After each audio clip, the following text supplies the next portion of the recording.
I'm going to keep this straightforward because the real question most of us have is whether this lens actually earns a spot in the bag we already carry. You've probably felt that hesitation when a new glass promises fast and compact at the same time, and you're wondering if you'll end up with a gimmick or a genuinely useful tool.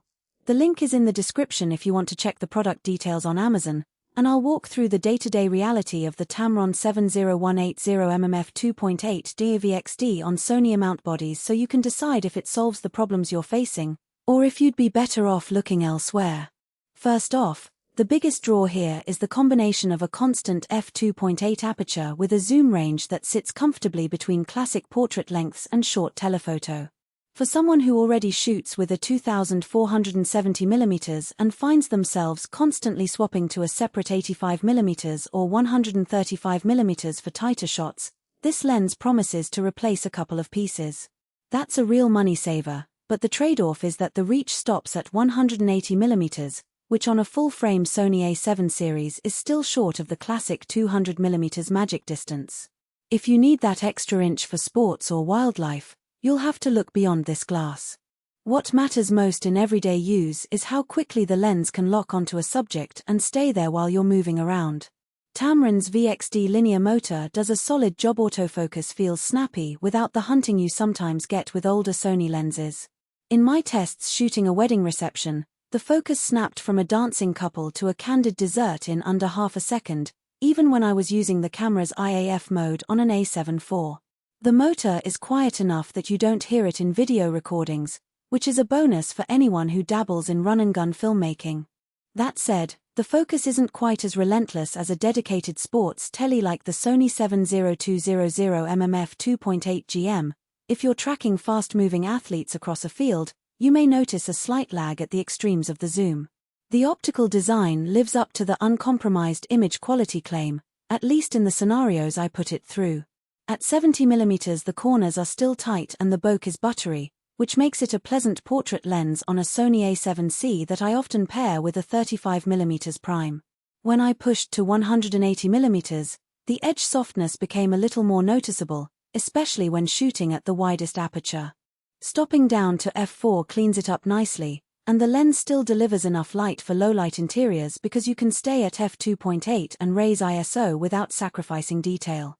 The fluorine coating on the front element does a decent job of repelling fingerprints and light rain, and the moisture-resistant construction means I didn't have to worry about a sudden drizzle during an outdoor street photography session.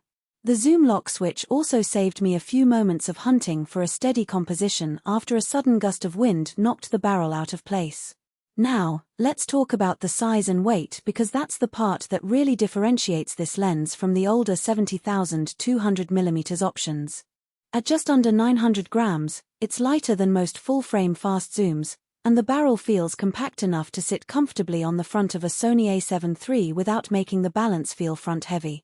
This matters a lot when you're moving through a crowded venue or hiking up a hill with a bag that's already near its limit. The downside is that the lighter construction comes with a plastic focus ring that, while still textured, doesn't have the same premium feel as the metal rings on higher-priced G-Master lenses. It's not a deal-breaker, but if you're particular about that tactile experience, it's something to keep in mind. Who should consider buying this lens? If you're a portrait photographer who frequently works in low-light environments, think weddings, indoor events, or street portraits at dusk, the constant f2.8 aperture combined with the 70,180mm range gives you the flexibility to frame tightly without changing lenses. Travel shooters will appreciate the compactness. You can pack the Tamron in a small camera bag and still have a telephoto option without the bulk of a 70,200mm. Videographers who need smooth, silent focus will also benefit from the VXD motor, especially when they're using the lens on a gimbal where extra weight translates to shorter battery life.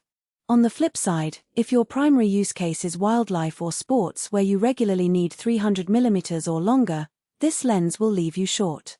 The same goes for photographers who rely heavily on the absolute edge-to-edge sharpness that premium Sony G-Masters deliver. The slight softness at 180mm wide open might be a limiting factor in high-resolution commercial work.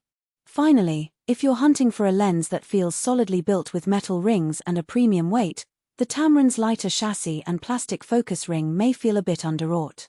From a value perspective, The price point sits comfortably below the Sony 70200mm f 2.8 GM, making